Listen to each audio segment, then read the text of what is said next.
And we are back. Welcome to this week's fantasy football video. There is only an hour and a half until the deadline for transfers this week, so hopefully you have clicked on this video in time because I have put in some rather interesting picks this week, I have to say. But before we get into my picks for this week, we have to do a quick roundup of how we got on last week and shout out any of our winners. So let's do that right now. This was my team from last week, the Game Week 23 team. Managed to pick up 91 points. We did, of course, use the triple captain on this account, and sadly it went the way it always goes with the triple captain, for me anyway, which is that inevitably said triple captain picks up an injury in the first game. Thankfully Haaland did of course play in the second game and get a goal, meaning that he got 10 points overall, which tripled up to 30, so it actually ended up backfiring. I said 2 game weeks ago to hold your triple captain for Haaland and not to go for Rashford. Rashford ended up getting 20, which translated to 60, and Haaland sadly only got half their points. So well done if you did triple captain Rashford a couple of weeks ago. You seem to do the right thing. But overall, we did pretty well with some other players as well. Grealish, Saka, Maddison returning. And you see some of the ones on the bench as well, Robertson and Estepinian. Sadly, we just picked the wrong defence to start, with Newcastle and Arsenal conceding in all their games. But a 91 score overall is still a fairly decent score. 600,000. We always like to try and be in the top 500,000 if we can. So not quite the perfect result this week, but still fairly decent. Let's see how many winners there were. And there were only 3. Now, David Linton getting the top score with 103. He also triple captained Haaland. James Morris with 99. He decided to bench boost, which is a rather interesting one. I personally would have saved it for a later game week, and I will tell you obviously when I'm going to be doing that.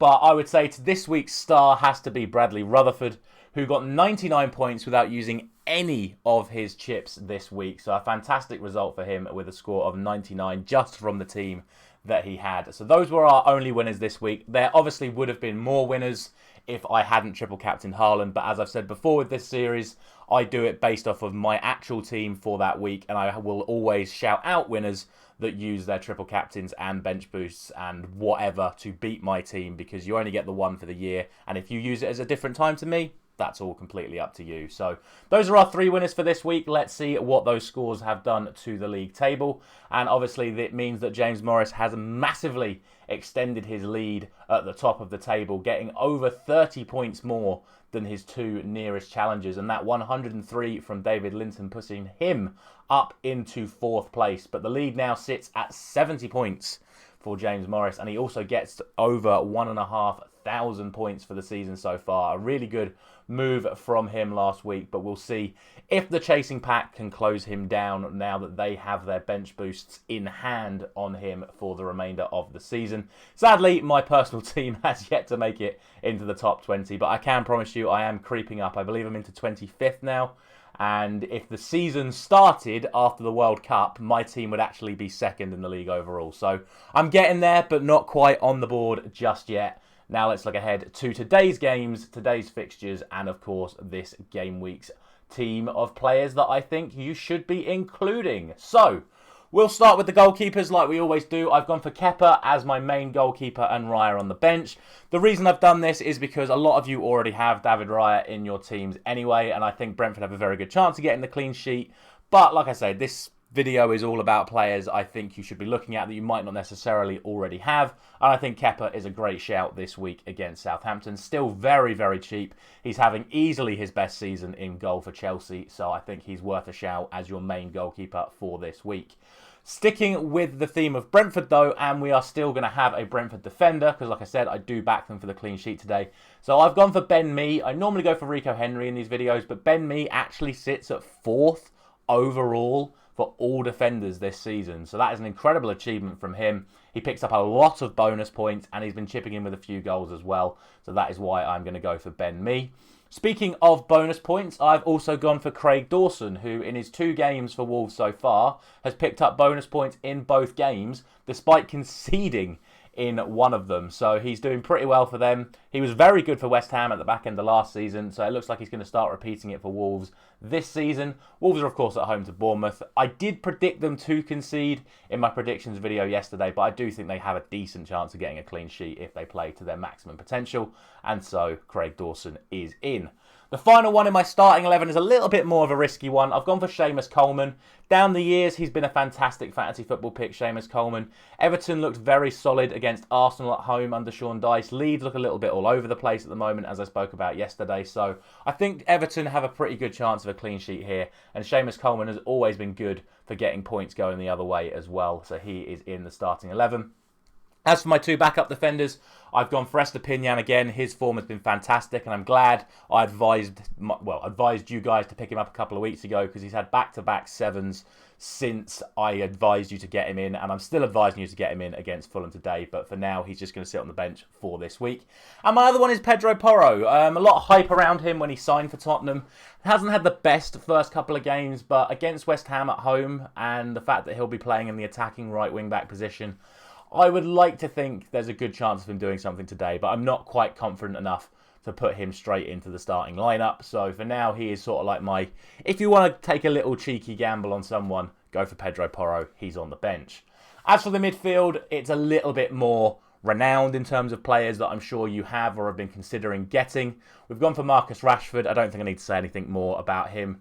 15 goals and 4 assists in his last something like 12 games or something. So at home to Leicester, you expect Rashford to do some damage, and it looks like he's going to be starting up front once again. Next to him, Bukayo Saka. Again, don't really need to say enough about him.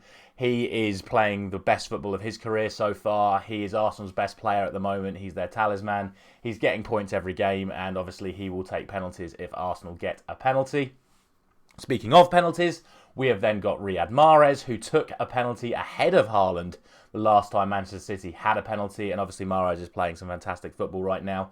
The return of Phil Foden does throw a small spanner into the works over which Manchester City midfielders may play, because it has been Mahrez and Grealish for the last few weeks, but now Foden is back. It does make you think potentially Foden could come in on either side, which throws Grealish and Mahrez into risk, but I think Mahrez is probably the one that is going to continue to play for now. And then finally, I've gone for Solly March. The last couple of weeks, I've said about going for Mitoma. Mitoma I've still included on the bench, same as Estepinian. But Solly March is the one that is doing even more damage right now. He is the most informed player of all the midfielders on fantasy football right now. So Solly March is going to be my pick this week in midfield up against Fulham. On to the attackers then, and this is where it gets a little bit more interesting. Obviously, I think this is a good week to have Erling Haaland against Nottingham Forest. You don't need me to tell you to have Haaland. 85%, I think it's even up to like 88% of people have Haaland now. So you don't need me to tell you to have Haaland. So this is more about who I think you should be looking at instead as your players to put around Erling Haaland. And we'll start with the captain, which is Ivan Toney. Another one that a lot of you do already have, of course. Again, up against Crystal Palace, I expect Brentford to take the win in this one. And Toney's physicality up against the Crystal Palace defenders, I think he'll have a little bit too much for them. I think this is a great opportunity for Ivan Toney to pick up some goals, which is why we have gone for him as captain. The other two are the slightly more rogue picks. And I've started with João Felix because he scored in his last time out in the Premier League.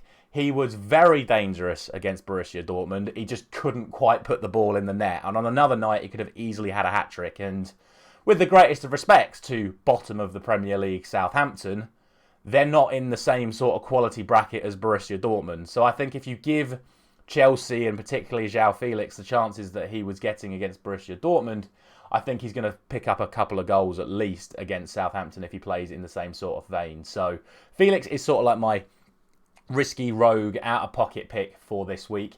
And then next to him I've gone for Ollie Watkins. And we spoke about Solly March being the most informed midfielder. But statistically, Ollie Watkins right now is the most informed player in the entirety of fantasy football right now. And yes, they've got Arsenal at home, but Aston Villa have lost their last 2 games, 4-2 to Leicester and 3-1 to Man City, but Ollie Watkins has scored in both games. He is their only really recognised striker in the squad right now. He's going to keep starting. I think Aston Villa have a good opportunity to get some goals against Arsenal in the lunchtime kickoff today. And with the form he's in, he will inevitably be involved. And Aston Villa do have some very good fixtures coming up after this week as well.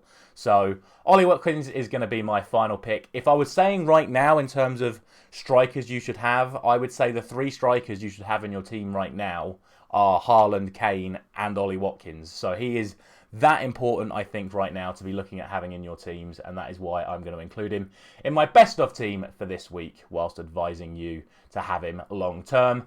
All that is left to say is, like with every single week, if you think your team is capable of beating my best of team of Game Week 24, then feel free to join the SO99 League with the code on screen right now. Even if it's just building a brand new team, just to challenge my team for this week. Any winning managers will, of course, get shouted out, as you would have seen earlier on in this video. Thank you very much for watching, as always. Do not forget to drop a like on the video and subscribe if you're new around here. I'll be back with my reactions to Manchester United against Leicester. Thank you very much for watching.